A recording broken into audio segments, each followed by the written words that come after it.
Okay, so I guess I want to tell my story, and I want to tell my story in English this time because I've told my story a couple of times in Portuguese.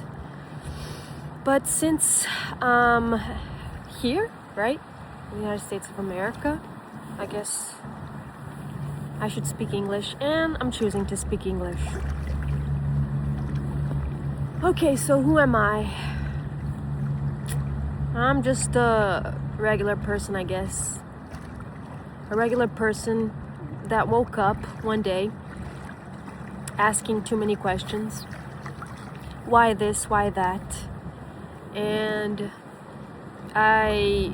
But before all of that happened, I was studying so much because I wanted to become a physician, right? So I'm a surgeon. I stopped surgerying. I stopped practicing surgery for I think it's been 4 months. And now I'm basically a crypto investor, and I also teach about Bitcoin because I do believe Bitcoin is our way out of this financial system that's crashing. Fiat currency is imploding. It's gonna implode, right? But that's another video. So I found a way out through crypto and Bitcoin, and I just, I said I don't love being a physician anymore. I see no purpose in it. Everything's wrong in the healthcare system, and I'm talking about Brazil, but I've noticed that here in the United States it's not too good either. I have a couple of friends that are physicians, and they live here for 30 years already.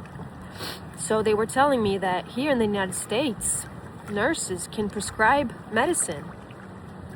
And both of them are actually psychiatrists. So their work is only prescribing medication, right? Almost, basically. But not only that, okay?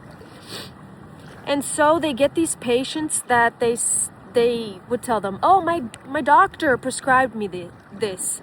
And then they would check, and it was actually like a nurse that prescribed all these wrong medications and whatever, right? So I guess the healthcare system is crashing too, and I said, I can't do this anymore. This is not why I signed up to be a physician. I don't want to work in this failed healthcare system. And so I started questioning everything. I had a hard time finishing my surgical residency because I was facing a death of a 12-year-old kid that was living in my house, and she was the daughter of the person I was with. So I started seeing death too because of the pandemics. We weren't operating as much, so we started working in ICU, and I became like an intensive care physician, right? And all these people dying, and COVID was a new disease, so we didn't know what would happen, right? So we saw that the lungs started failing after the kidneys started failing.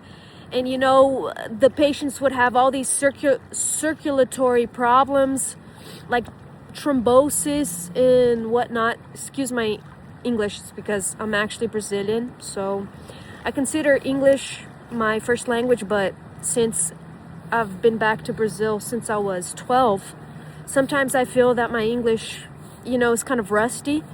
So I'm glad and I'm so grateful that I'm here in the United States of America because I get to practice my English again.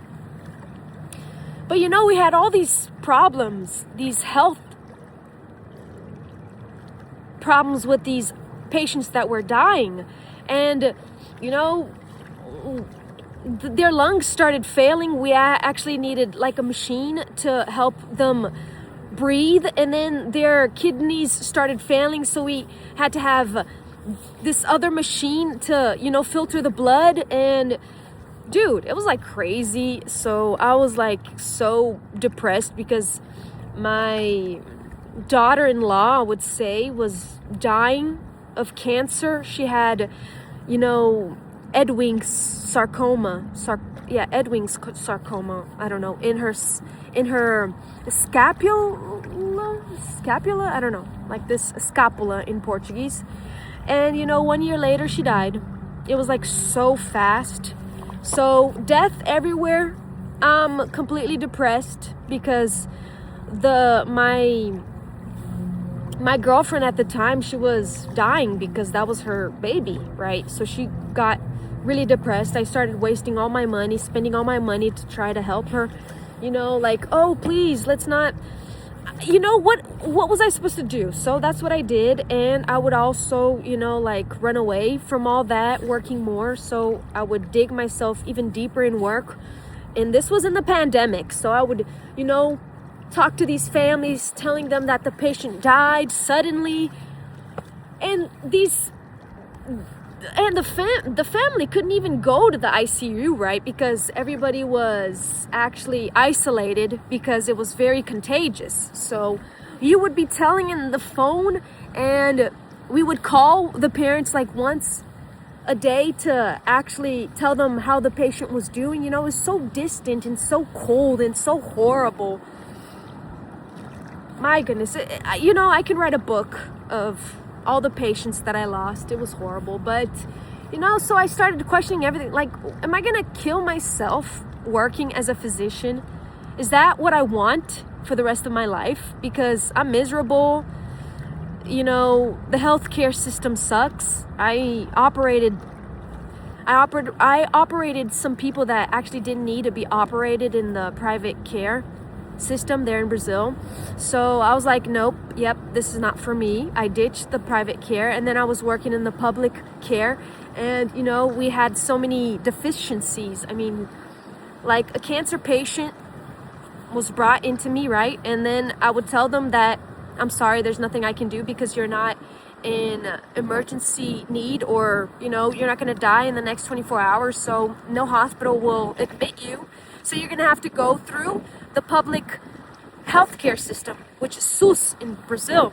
And you're going to have to, you know, start from the beginning. You're going to have to go to like this general practitioner. He's going to ask like a bunch of exams.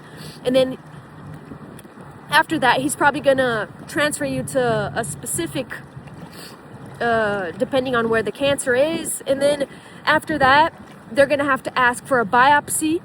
And after that, they're going to, you know, try to target the care or do surgery depending on the stage you are in your cancer. Like, what? You know, it's crazy because a person doesn't have money to pay for their health care, right? Just like here in the United States, I mean, people have to sell their house to pay for medical bills. It's also crazy, right? So in Brazil, people that are almost dying but still not dying, it's hard for them to get care. So until they get care, for sure that cancer has already spread, like, you know, so basically the person's gonna die. So many problems. So, you know, after all of that, I basically worked as a physician like 10 years, almost 10 years. It was actually 8 years, but it's a lot, you know. I'm very young, I know that. But, you know, I'm done with that chapter. And now I want to talk about Bitcoin. So, yeah, I would say that's my story, crazy. And this is me, Crypto Womanoid. I'm Brazilian. I actually produce a lot of my content in Portuguese, but I don't know. I'm trying something different.